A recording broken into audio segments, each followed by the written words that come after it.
Hello everyone, welcome to my channel Geometry Learning. আজি আমি এই ভিডিওটিত আলোচনা কৰিম অষ্টম শ্ৰেণীৰ গণিতৰ দ্বিতীয় অধ্যায় এটা চলকযুক্ত একঘাতৰ সমীকৰণ। এই পাঠটি আজি সম্পূৰ্ণৰূপে আলোচনা কৰিম, গতিকে অকণো স্কিপ নকৰাকৈ ভিডিও। ইয়াত চেপ্টাৰটো আছে আমাৰ এটা চলকযুক্ত একঘাতৰ সমীকৰণ। এটা চলকযুক্ত মানে কি, যে কোনো এটা বহুপদ ৰাশিত চলক সংযুক্ত হৈ থাকিব পাৰে। এতিয়া আমাৰ কুৱেশ্যন নম্বৰ 1ত আছে 4x + 5 = 21। ইয়াত চলক কি আছে, ইয়াত যিটো x আছে, xটো এটা হৈছে চলক। xৰ সলনি আন a b c d যিকোনো থাকিব পাৰে, বা কিছুমান সমীকৰণত 2টা 3টা 4টা চলক থাকিব পাৰে। এয়া হৈছে এক চলক। এতিয়া এক ঘাতৰ সমীকৰণ, এক ঘাত মানে কি, এতিয়া এই যিটো চলক আছে, চলকৰ ওপৰত যদি এটা পাৱাৰ জড়িত হৈ থাকে তেতিয়াহ'লে সেইটোক আমি ঘাত বুলি কওঁ। এতিয়া ঘাত কি আছে, ইয়াত আমাৰ দেখাত একো নাই যদিও ইয়াত 1 এটা জড়িত হৈ আছে, কাৰণ x to the power 1। ঠিক তেনেকৈ যদি 1ৰ বাহিৰে বেলেগ সংখ্যা থাকে, যে 2 3 4 5, অৰ্থাৎ x² x³ x to the power 4 x to the power 5, তেতিয়া আমি সেয়া লিখিব লাগিব। কিন্তু অকল 1 পাৱাৰ যেতিয়া থাকে সেইটো আমি লিখাৰ প্ৰয়োজন নাই। অৰ্থাৎ ই এইটোৱে বুজায় যে কেইটা x মানে তাত পূৰণ হৈ আছে। চ' এতিয়া আমাক সমাধান কৰিব দিছে, যে তলৰ সমীকৰণবিলাক আমাক সমাধান কৰিব দিছে। এতিয়া ইয়াত সমাধান কেনেকৈ কৰিম আমি, ইয়াত যিটো মানে চলক আছে এই চলকৰ মান উলিয়াব পাৰিলে সেয়াই হ'ব ইয়াৰ সমাধান। এতিয়া 4x + 5 = 21। এতিয়া আমি কি কৰিম, ইয়াক সমাধান কৰিব লাগিলে ফাৰ্ষ্ট আমি গোটেই সংখ্যাখিনি বা নাম্বাৰখিনি আমি এটা চাইডে লৈ আহিম। অৰ্থাৎ 5টো ইয়াত প্লাছ হৈ আছে, বা সমান চিহ্নৰ ইফালে লৈ অহাৰ লগে লগে মাইনাছ হৈ যাব, 21 - 5। তাৰপিছত আমি 4x = 16 পালোঁ। এতিয়া 4টো xৰ লগত কি হৈ আছে, পূৰণ হৈ আছে, গতিকে পূৰণ হৈ থকাৰ কাৰণে সমান চিহ্নৰ ইফালে আহিল, ইফালে অহাৰ কাৰণে হৰণ হৈ গ'ল। অৰ্থাৎ 16/4 = আমি 4 × 16ক ডিভাইড কৰি এনচাৰ পাম আমি 4। গতিকে এয়াই হৈছে এই সমীকৰণটোৰ সমাধান। নেক্সট আমি কুৱেশ্যন নম্বৰ 2ত আছে 17y - 3 = 48। ইয়াতো আমি 3টো ইফালে লৈ আহিছোঁ, ইয়াতে যিহেতু মাইনাছ হৈ আছিল ইফালে অহাৰ লগে লগে প্লাছ হৈ গ'ল। গতিকে 17y = 51, চ' y = 51/17। এতিয়া আমি 17 × 3 = 51, গতিকে 17 × 51ক ডিভাইড কৰি আমি এনচাৰ পাইছোঁ 3। অৰ্থাৎ এইটোৱেই হৈছে নিৰ্ণয় সমাধান। এনেকৈ আমি প্ৰত্যেকটো সমীকৰণৰে আমি সমাধান উলিয়াব পাৰিম। আমাৰ নিয়মটো হৈছে কি, যে আমি x চলকযুক্ত বা যিকোনো চলক জড়িত হৈ থাকিব পাৰে, চলকযুক্ত ৰাশিটো আমি ইফালে লিখিম লেফ্ট চাইডে, বা আমি সোঁফালেও ৰাখিব পাৰোঁ, তাত কোনো অসুবিধা নাই। আৰু নাম্বাৰখিনি আমি এটা চাইডে ৰাখিম। ৰখাৰ পিছত চলকৰ লগত সংযুক্ত হৈ থকা সংখ্যাটো আমি সমান চিহ্নৰ ইফালে লৈ আহিম। তাৰপিছত আমি মন কৰিব লাগিব, যদি সমান চিহ্নৰ ইফালে যদি যোগ হৈ থাকে তেতিয়াহ'লে সমান চিহ্নৰ এইফালে যোৱাৰ লগে লগে সেই বিয়োগ হৈ যাব। অৰ্থাৎ প্লাছ থাকিলে মাইনাছ, মাইনাছ থাকিলে প্লাছ হ'ব, আৰু ডিভাইড থাকিলে ইনটু হ'ব, ইনটু থাকিলে ডিভাইড হ'ব। সেইখিনি মন কৰিব লাগিব, আৰু সেই ধৰণে আমি সমাধান কৰিব পাৰিম।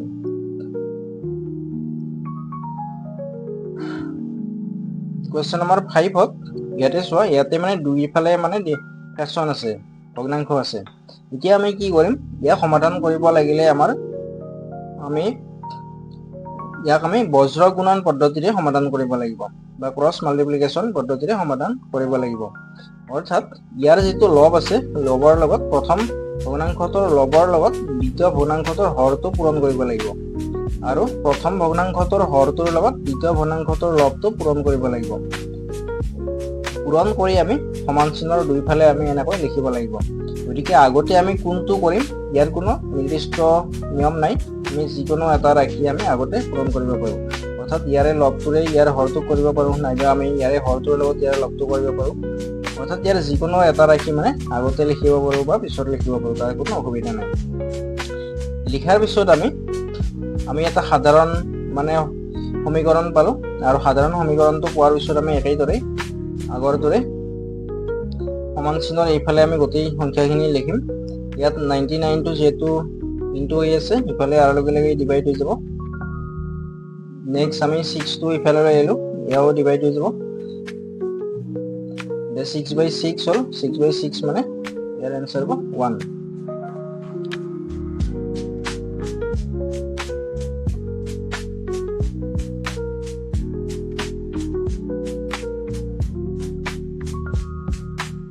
ইয়াত প্ৰতিটো অংক আমি এই ধৰণে কৰিব লাগিব। ইয়াত কুৱেশ্যন নম্বৰ 9 টোত ইয়াত আছে 5 whole into p minus 3 equal 3 whole into p plus 2। ইয়াত আমি ফাৰ্ষ্ট টাইম এই ব্ৰেকেটখিনি উঠাব লাগিব। ব্ৰেকেট উঠোৱাৰ কাৰণে আমি কি কৰিম, যেহেতু 5 টো p minus 3 ৰ লগত পূৰণ হৈ আছে, গতিকে 5 ইনটু p ইকুৱেল 5p আৰু 5 3 যা 15। ইয়াত 5 ৰ আগত একোনে মানে প্লাছ আছে, ইয়াত 3 ৰ আগত মাইনাছ আছে, গতিকে প্লাছে মাইনাছে যেহেতু মাইনাছ সেইবাবে ইয়াতে মাইনাছ হৈছে আৰু 5 3 গুণ 15 সেইবাবে 15 হৈছে। ঠিক তেনেকৈ 3 ৰ লগতো p আৰু 2 দুইটাই মানে পূৰণ হৈ আছে, গতিকে 3 ইনটু p ইকুৱেল 3p আৰু 3 ইনটু 2 ইকুৱেল 6। ইয়াত দুইটাই প্লাছ আছে সেইবাবে এইটো প্লাছ হৈছে। এতিয়া আমি এটা সৰল সমীকৰণ পালোঁ। এতিয়া আমি p খিনি আমি এফালে লিখিলোঁ আৰু নাম্বাৰখিনি এফালে লিখিলোঁ। লিখাৰ পিছত আমি প্লাছ মাইনাছ কৰিলোঁ, কৰি পাইছোঁ আমি 2p ইকুৱেল 21 হলে p ইকুৱেল 21/2। এতিয়া 2ৰে যেহেতু 21ক সম্পূৰ্ণ ডিভাইড নহয়, গতিকে আমি এইটো মিক্স ফ্ৰেকশ্যন বা মিশ্ৰ ভগ্নাংশত লিখিব পাৰোঁ। 10 দুগুণ 20, আমি ভাগফল 10 পাম আৰু ইফালে 1 এটা বাকী ৰ'ব। মিশ্ৰ ভগ্নাংশত লিখিলে আমি যিটো আমি ভাগফল বা কুৱেশ্যন পাম সেইটো আমি সদায় সাইডত লিখিব লাগিব, আৰু ইয়াৰ যিটো হৰ বা ডিনমিনেটৰ সেইটো সদায় একেই থাকিব, আৰু যিটো ৰিমাইণ্ডাৰ বা বাকী থাকিব সেইটো সদায় আমি ওপৰত লিখিব লাগিব। এইখিনি খালি মনত ৰাখিবা।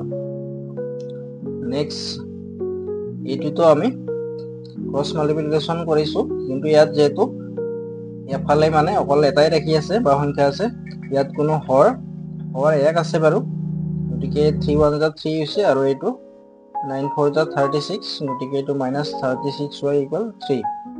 এতিয়া আমি y ইকুৱেল -2 ইফালে লৈছোঁ আৰু 36টো ইফালে আহিল, মানে ডিভাইড হৈ গ'ল।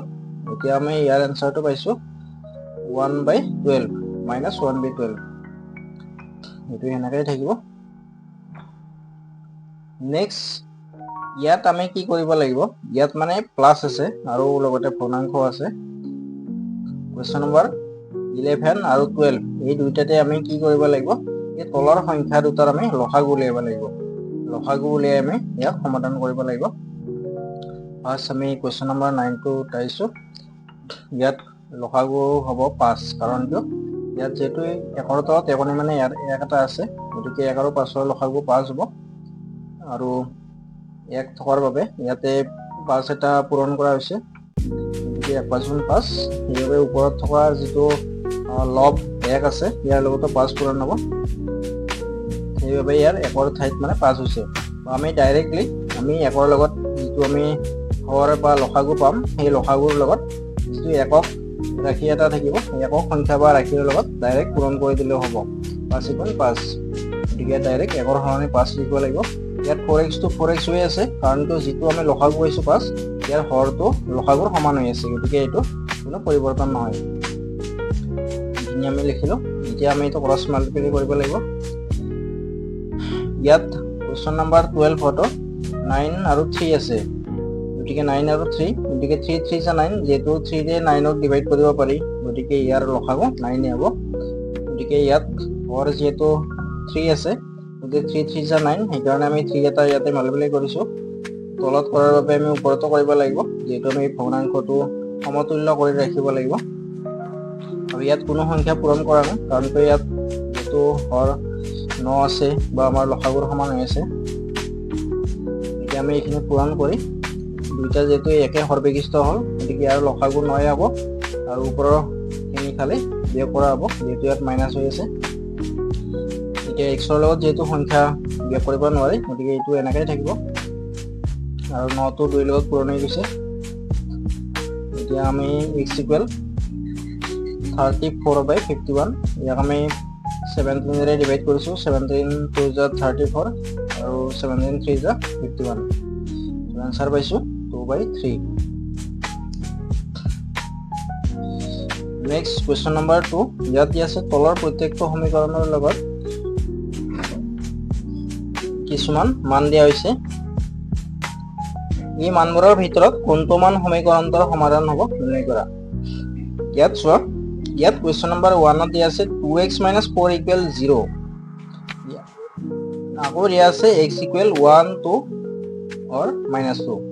এতিয়া x ৰ মান আমি 1 বুলি ধৰি ল'ব পাৰোঁ, 2 বুলি ধৰি ল'ব পাৰোঁ, -2 বুলি ধৰি ল'ব পাৰোঁ, কিন্তু তাৰ ভিতৰত শুদ্ধ মান এটাহে হ'ব, অৰ্থাৎ যিটো শুদ্ধ মান হয় সেইটো আমি উলিয়াব লাগিব। এতিয়া আমি কেনেকৈ উলিয়াম? যদি x = 1 হয় তেন্তে আমি যদি প্ৰথমবাৰৰ বাবে x ৰ মান যদি 1 বুলি ধৰি লওঁ, তেতিয়াহ'লে এই সমীকৰণটোৰ মান কি হ'ব? এতিয়া আমি গোটেই সমীকৰণটো নিলিখোঁ, ইয়াৰ যিটো লেফ্ট হেণ্ড চাইড বা বাওঁফাল আছে, এই বাওঁফাল বা বাওঁপক্ষটো আমি লিখি ল'ম প্ৰথমতে 2x - 4 = আমি x ৰ মানটো যিহেতু 1 বুলি ধৰি লৈছোঁ, গতিকে x ৰ ঠাইত আমি 1 লিখিব লাগিব, আৰু x টো 2 ৰ লগত যিহেতু ইনটু হৈ আছে, গতিকে 2 × 1 হৈছে -4। এয়াই আছে আমাক।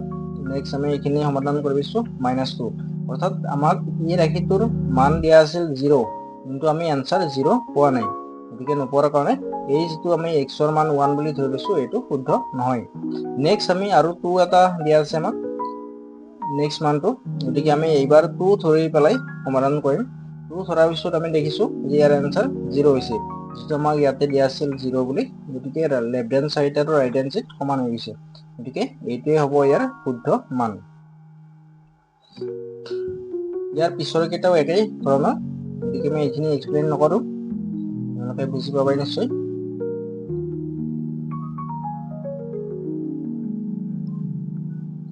কুৱেশ্যন নম্বৰ 3 আৰু 4 মই কৰা নাই, যিহেতু ইয়াত এইখিনি বুজি লৈ তোমালোকে নিশ্চয় কৰিব পাৰিবা, আৰু কিবা অসুবিধা হ'লে কমেণ্ট কৰি জনাবা, মই নেক্সট টাইম কৰি দিম।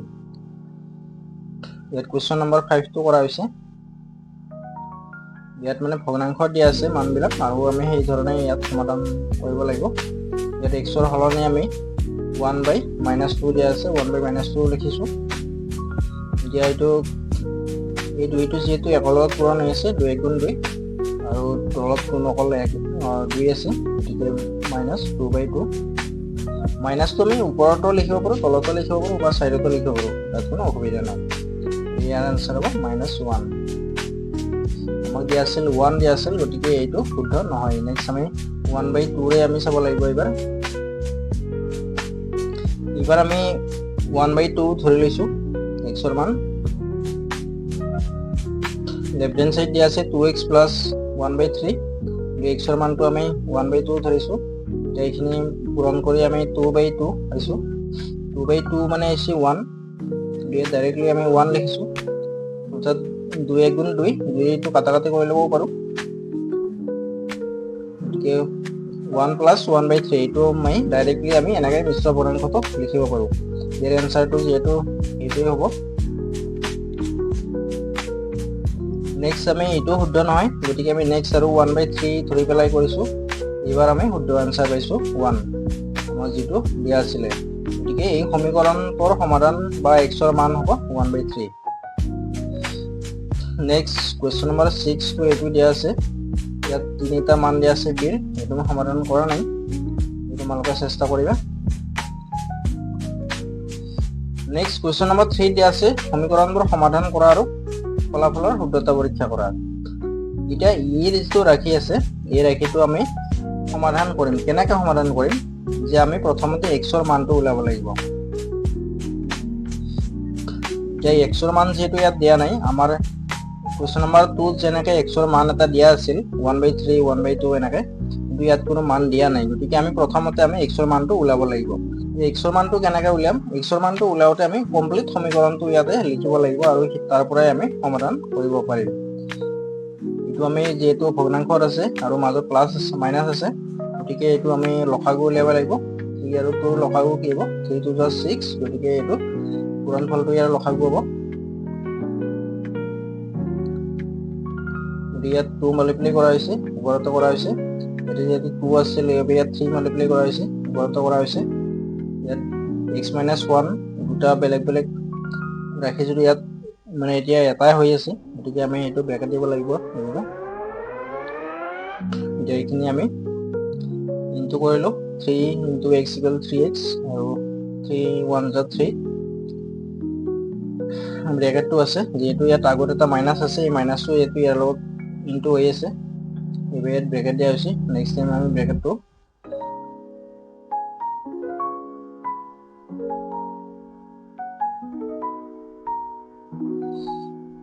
এবাৰ আমি এইটো পৃথকে পৃথকে লিখিছো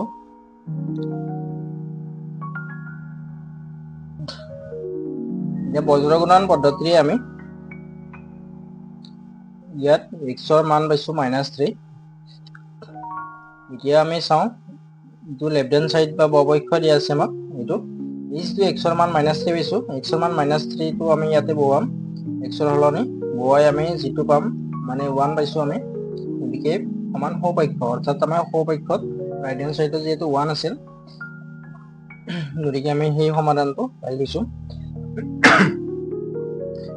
ইয়াতে xৰ মানটো ওলোৱাৰ পিছত ইয়াত মানে এনসাৰ সদায় ৰাইট হ্যান্ড সাইডৰ সমানে হ'ব যেটো এইটো মানে কাৰেক্ট এনসাৰ xৰ মানটো নেক্সট ইয়াতো আমি তেনেকে প্ৰথমতে nৰ মানটো ওলাব লাগিব এটো আমি দুইফালে যেটো বিয়োগ হৈ আছে বা যোগ হৈ আছে এটো আমি লসাগু লৈ আনিছো লসাগু ওলোৱাৰ পিছত আমি বজ্ৰ গুণন পদ্ধতিৰে আমি হৰৰ সমীকৰণত আনিছো এনেকৈ আমি nৰ মান ওলাই লৈছো এতিয়া বাওপক্ষত ইয়াতে nৰ মানটো বহাই দিম কিমান হয় আনসাৰ ইয়াত আমি আনসাৰ পাইছো -13/6 এবাৰ আমি সপক্ষ ইয়াৰো আনসাৰ পাইছো ইয়াৰো একেই আনসাৰ ওলাইছে -13/6 গতিকে দুইটা সমান হয়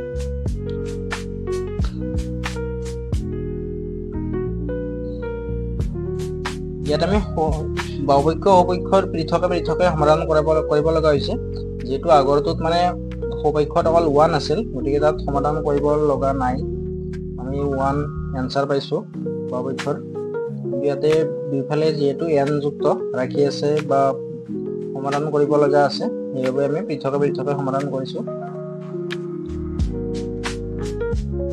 ইয়াতো আমি দুটা পৃথক পৃথকে সমাধান কৰিব লাগিব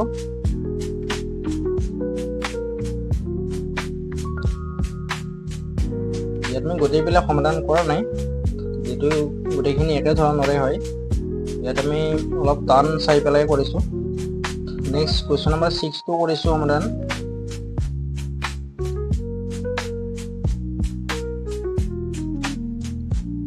ইয়াত আমি ওপৰত যেটো ৰাখি আছে ইয়াৰ ৰাইট সাইডে যেটো অকল 13 আছে ইয়াৰ ডিনোমিনেটৰ অকল 1 আছে গতিকে বজ্ৰ গুণন পদ্ধতি কৰিলে ইয়াত ওপৰৰ ৰাখিখিনি একেই থাকিব ইয়াত খালি ব্ৰেকেটখিনি উঠাই দিছো আৰু এই 3 টো 13 ৰ লগত মাল্টিপ্লাই হৈ যাব ইয়াতে xৰ মান পাইছো 4 এতিয়া এই 4 টো আমি ইয়াতে বাওপক্ষত আমি বহাই লম য'ত x আছে তাত আমি 4 লিখিম যে 2 ৰ লগত x টো পুৰণি আছে গতিকে এটো আমি লিখিম 2 * 4 বা 3 * 4 4 * 4 এনেকে ইয়াতে ৰাইট সাইডে অকল 13 আছে গতিকে ইয়াত সমাধান কৰিব লগা নাই এটা আমি লেফট হ্যান্ড সাইডটো সমাধান কৰিলে হৈ যাব আমি আনসাৰ 13 পাব লাগিব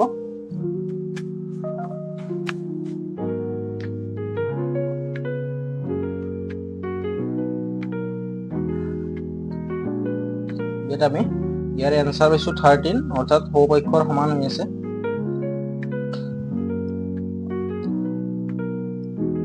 এইবিলাক তোমালোকে নিজে সমাধান কৰিবা যদি কিবা অসুবিধা পোৱা কমেন্ট কৰি জনাবা নেক্সট আমি 15 নম্বৰটো সমাধান কৰিম এবাৰ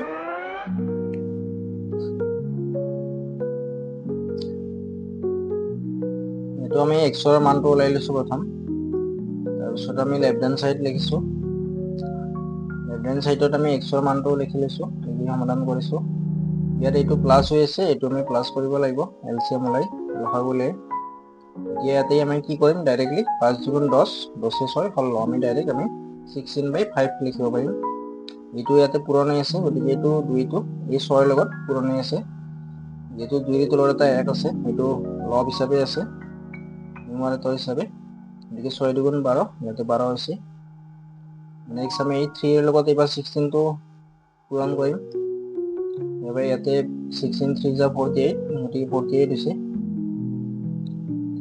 এবাৰ ইয়াতে 5 * 3 = 15 গতিকে ডাইৰেক্ট আমি ইয়াতে পূৰণ কৰি দিলে হ'ল এইটো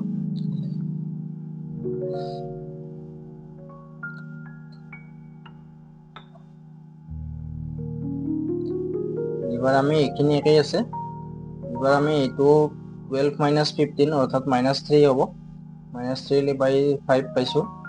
এবাৰ এইটোৰ ওপৰতো পূৰণ কৰিব লাগিব আৰু তলতো এইটো 25 minus 18 এইটো বিয়োগ কৰি আমি 7 পাইছোঁ। 7 by 5 এতিয়া ওপৰত মানে ইয়াতে মাইনাছ আৰু ইনটু আছে। এতিয়া পূৰণ আৰু বিয়োগ থাকিলে আমি আগতে কি কৰিম, সদায় পূৰণৰ কাম কৰিম। এইটো কথা মনত ৰাখিবা যে আমাৰ প্ৰক্ৰিয়া হৈছে 4টা: হৰণ, পূৰণ, যোগ, বিয়োগ। আমি প্ৰথমতে হৰণৰ কাম কৰিব লাগিব, তাৰপিছত পূৰণ, তাৰপিছত যোগ বা বিয়োগ যিকোনো। কিন্তু আমি ইয়াত যিহেতু হৰণ নাই, গতিকে আমি আগতে পূৰণৰ কাম কৰিব লাগিব। এতিয়া আমি ইয়াতে প্ৰথমতে মাইনাছ থকাৰ কাৰণে আমি যে আগতে মাইনাছ কৰি ল'ম, সেইটো নহয়।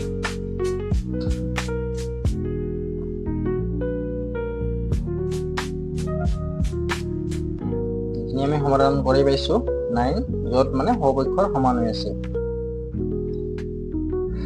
নেক্সট আৰু এটা কুৱেশ্যন আছে, এইটো তোমালোকে সমাধান কৰিবা। নেক্সট এইবাৰ আমি অনুশীলনে 2.2 পাইছোঁ। কুৱেশ্যনখিনি তোমালোকৰ কিতাপতো আছে, মই ইয়াতো দি দিছোঁ। দুটা সংখ্যা 5:7 অনুপাতত আছে। ডাঙৰ সংখ্যাটোতকৈ সৰু সংখ্যাটো 12 কম। সংখ্যা দুটা উলিওৱা। ইয়াত আমি যিহেতু অনুপাতত দিয়া আছে 5:7 অৰ্থাৎ এটা 5 গুণ হ'লে এটা 7 গুণ হ'ব। এই সংখ্যা দুটা আমি 5x আৰু 7x ধৰি ল'ব পাৰিম। যিটো অনুপাতত দিয়া থাকে সেম সেইটো অনুপাততে আমি লিখিব পাৰিম। আৰু ইয়াত চলক দুটা কিন্তু একে হ'ব লাগিব, অৰ্থাৎ ইয়াত এটা x লিখাৰ পিছত এটা আমি y লিখিব নোৱাৰোঁ, কাৰণ যিকোনো অনুপাতৰ লগত এটা একে সংখ্যা এটা সদায় পূৰণ হৈ থাকে। এতিয়া আমি যিটো আমাক দিয়া আছিল যে ডাঙৰ সংখ্যাটোতকৈ সৰু সংখ্যাটো 12 কম। যদি ডাঙৰ সংখ্যাটো হৈছে 7x, 7ৰ পৰা 12 কমাই দিলে সৰু সংখ্যাটোৰ সমান হৈ যাব। গতিকে আমি সমীকৰণটো এই ধৰণে লিখিব লাগিব। এতিয়া আমি ইয়াৰ পৰা x ৰ মান ওলাইছোঁ 6, যে 7x সংখ্যা দুটা আছিলে আমাৰ 7x আৰু 5x। গতিকে 7x x ইকুৱেল যদি 6 হয়, তেতিয়াহ'লে 7x ইকুৱেল 7 × 6 ইকুৱেল 42 হ'ব। আৰু এটা আছিল 5x, গতিকে 5 × 6 ইকুৱেল 30 হ'ব। ঋণীয় সংখ্যা দুটা হ'ল 42 আৰু 30।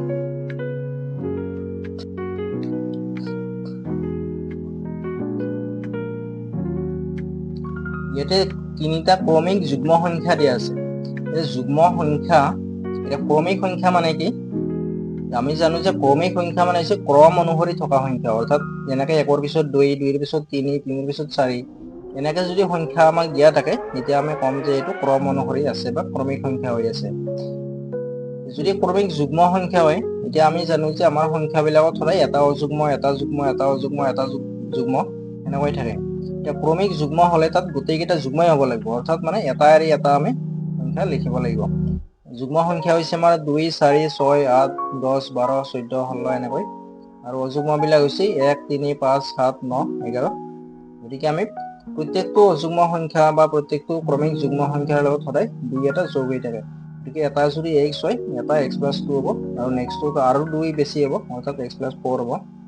এইখিনি আমি বুজি ল'ব লাগিব প্ৰথমতে। এই সংখ্যাখিনি আমি ধৰি লওঁতে আমি যিকোনো সংখ্যা এটা ধৰিলেই নহ'ব, আমাক ইয়াত যিটো চৰ্ত দিয়া থাকে সেই চৰ্ত অনুসৰি প্ৰযোজ্য হ'ব লাগিব। এই সংখ্যাকেইটা এইকেইটা হ'ব x+2 আৰু x+4। ইয়াৰ যোগফল হৈছে 48। গতিকে আমি ইয়াৰ পৰা x ৰ মানটো ওলালে হ'ব। আমাৰ সংখ্যাকেইটা যিহেতু আছিল x আছিল এটা, x+2 এটা আছিল আৰু এটা x+4 আছিল। গতিকে আমি সংখ্যাকেইটা পাইছোঁ 14, 16 and 18। এতিয়া এই সংখ্যাকেইটা যদি আমি যোগ কৰি চাওঁ তেতিয়াহ'লে ইয়াৰ যোগফল 48 হ'ব।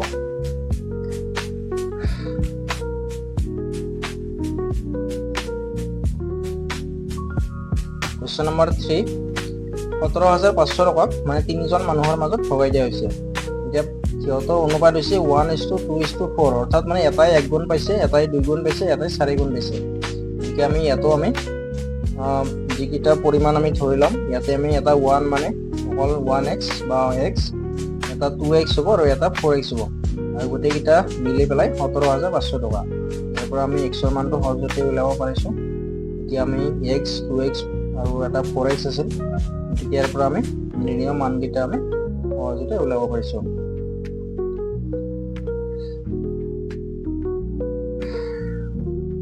ইয়াৰ কুৱেশ্যন নম্বৰ 4ৰ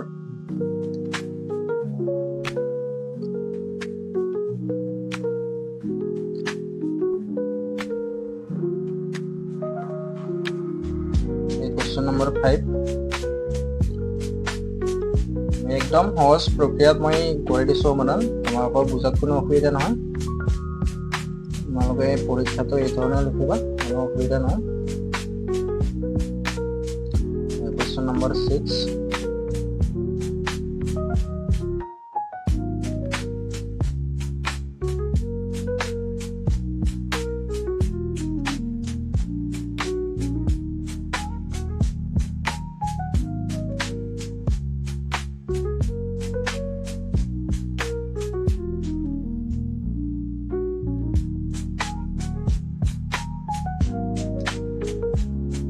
কুৱেশ্যন নম্বৰ 7 এটা সংখ্যাৰ 6 গুণ সংখ্যাটোৰ লগত 12 যোগ কৰি পোৱা যোগফলৰ 3 গুণৰ সমান হয়। সংখ্যাটো উলিওৱা। ইয়াত আমি এই ইকুৱেশ্যনটো চাব লাগিব। এই ইকুৱেশ্যনটো শুদ্ধভাৱে যদি লিখিব পাৰো তেতিয়াহ'লে ইয়াত সমাধান উলিয়াব পাৰিবা।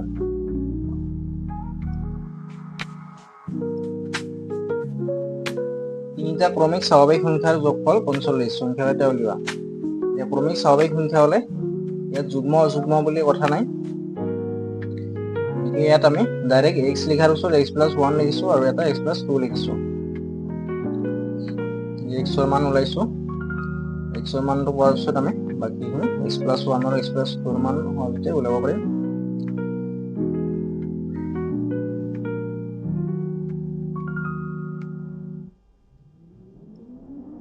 ইয়াত দিছে ঊৰ্ধ্বক্ৰমত থকা তিনিটা ক্ৰমিক সংখ্যা। ঊৰ্ধ্বক্ৰমত থকা সংখ্যা হ'লে ঊৰ্ধ্বক্ৰম মানে কি সৰুৰ পৰা ডাঙৰলৈ। গতিকে আমি প্ৰথমতে x লিখিব লাগিব, তাৰপিছত x+1 x+2। এতিয়া এই সংখ্যাকেইটাক 2 3 আৰু 4ৰে পূৰণ কৰিব লাগিব। কৰাৰ পিছত ইয়াৰ যোগফলটো পাম 119। ইয়াৰ পৰা আমি x ৰ মানটো আমি 12 পাইছোঁ।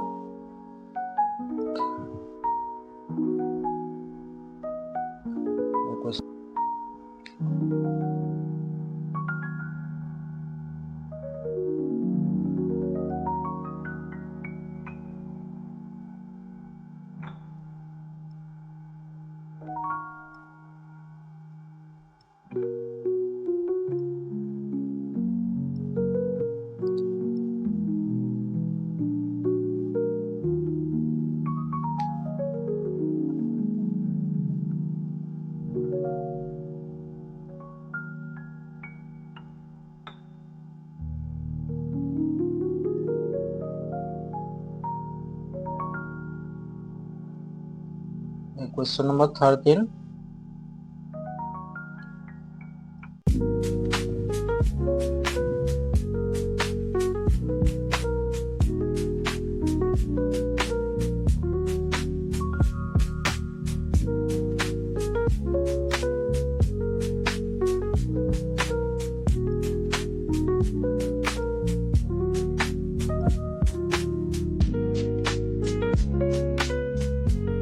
Question number 15. এনে এটা পৰিমেয় সংখ্যা উলিওৱা যাক 4/3 পূৰণ কৰি পোৱা পূৰণফলৰ পৰা 2/5 বিয়োগ কৰিলে -8/15 পাবা। এতিয়া সংখ্যাটো আমি x ধৰি লৈছোঁ আৰু প্ৰশ্নৰ মতে আমাক যিখিনি দিয়া আছে একৰ্ডিং টু কুৱেশ্যন এইখিনি আমি সমীকৰণটো সজাই লৈছোঁ। এতিয়া আমি x ৰ মান উলিয়াব লাগিব। ইয়াত x ৰ মান পাইছোঁ আমি -0.1 বা 0.1।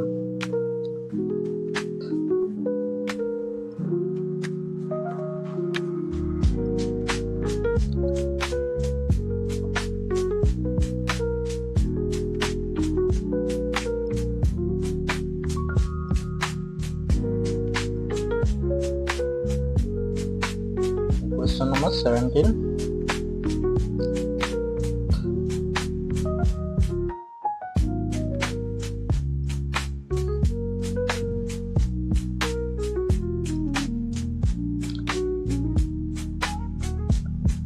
Question number 18.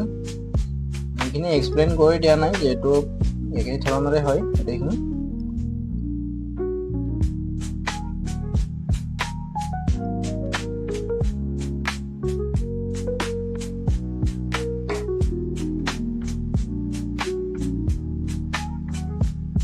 Question number 19.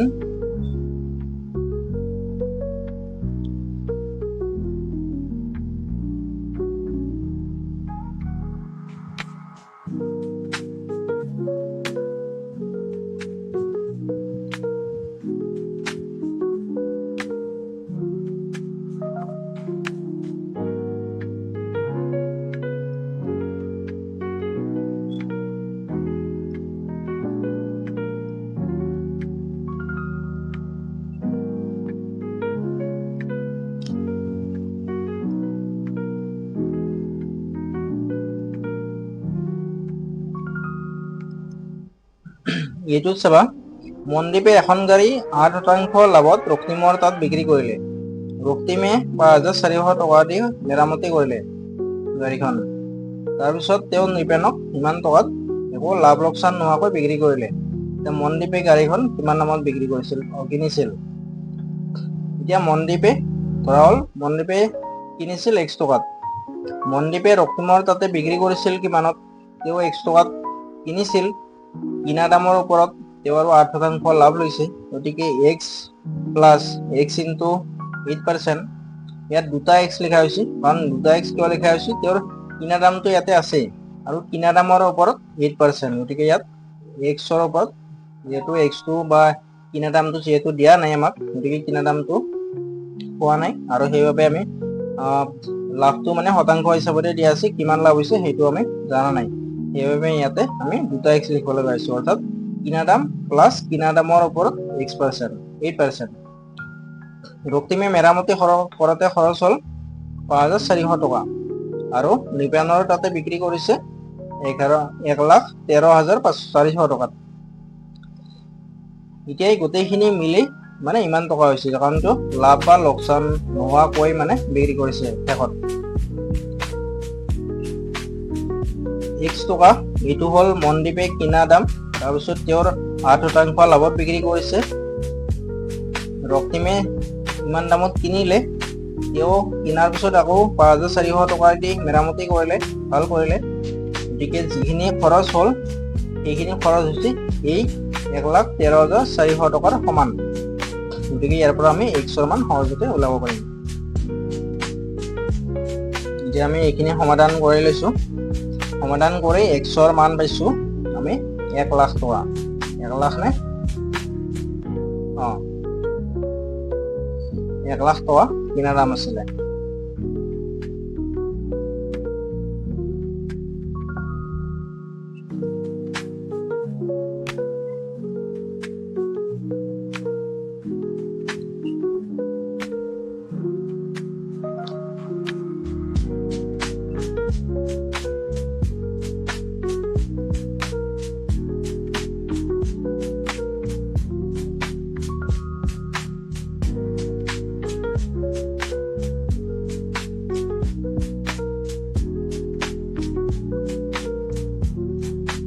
ইয়াৰ পিছত আহিল আমাৰ বহু বিকল্প প্ৰশ্ন। ইয়াত মানে চাৰিটা অপশ্যন দিয়া থাকিব, ইয়াৰে শুদ্ধ উত্তৰটো বাছি ল'ব লাগে। ইয়াৰে এনচাৰখিনি মই ইয়াতে দি দিছোঁ।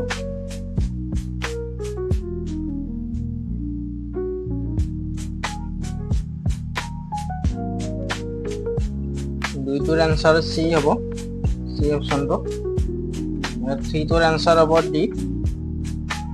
এইখিনি সমাধান কৰি চাব পাৰিবা।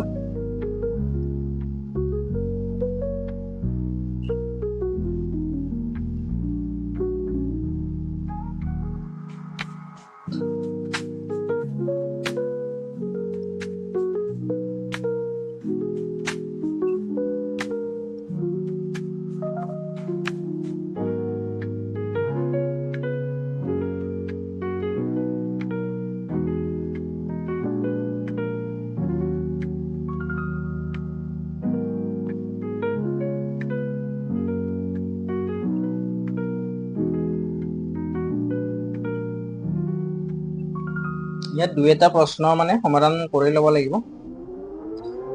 ইয়াত দিছে কোনো এটা সংখ্যাৰ 3/2 অংশ তাৰ 4/3 অংশতকৈ কম। ইয়াৰ সমীকৰণটো লিখিব দিছে, গতিকে ইয়াত সমাধান কৰিব লগা নাই বাৰু। ইয়াত অকল সমীকৰণটো লিখিব লাগিব। সমীকৰণটো কেনেকৈ হ'ল বুজি পাইছা নিশ্চয়। Xটো এটা সংখ্যা, নিৰ্দিষ্ট সংখ্যা। এই সংখ্যাটো মানে ইয়াতকৈ 5 কম আছিলে, অৰ্থাৎ এই ৰাশিটোৰ পৰা 5 কম হ'লে এই ৰাশিটোৰ সমান হ'ব। অৰ্থাৎ সংখ্যাটোৰ 4/3 অংশ যিমান হ'ব তাতকৈ 5 যদি কমাই দিওঁ তেতিয়াহ'লে মানে ইমান হ'ব। সংখ্যাটোৰ 3/2 অংশ সমান হ'ব। ইয়াৰ পিছত আহিল পূৰক কোণ। তোমালোকে জানা নিশ্চয় পূৰক কোণ আৰু সম্পূৰক কোণ কি। যে যিকোনো দুটা কোণৰ যোগফল যদি 90 ডিগ্ৰী হয় তেতিয়াহ'লে তাক পূৰক কোণ বুলি কোৱা হয়। আৰু যদি যিকোনো দুটা কোণৰ যোগফল যদি 180 ডিগ্ৰী হয় তেতিয়াহ'লে এই কোণ দুটা সম্পূৰক কোণ বোলে। এতিয়া ইয়াতে দিছে এযোৰ পূৰক কোণৰ এটা কোণ আনটো কোণতকৈ 20 ডিগ্ৰী বেছি। এতিয়া আমি যদি 45 ডিগ্ৰী দুটা যোগ কৰোঁ 45 + 45 = 90 হয়। এতিয়া যদি এটা 35 লওঁ এটা যদি 55 লওঁ তেতিয়াহ'লে তেতিয়াও মানে 90 হ'ব। আৰু ইয়াৰ সৰু কোণটো হ'ল 35 ডিগ্ৰী, ডাঙৰ কোণটো হ'ল 55 ডিগ্ৰী। গতিকে এনচাৰটো হ'ব 35 ডিগ্ৰী। এযোৰ সম্পূৰক কোণৰ ডাঙৰ কোণটো সৰু কোণটোৰ দুগুণ, ডাঙৰ কোণটো উলিওৱা। এতিয়া যদি 6 × 3 = 18, গতিকে 60 × 3 = হ'ল 180। গতিকে দুটা কোণৰ যোগফলটো 180 হ'ব লাগিব, সম্পূৰক কোণ হ'ব লাগিলে। গতিকে 180ক 3 ভাগ কৰি তাৰ দুভাগত 120 ডিগ্ৰী হ'ব। 60 × 2 = যিহেতু 120।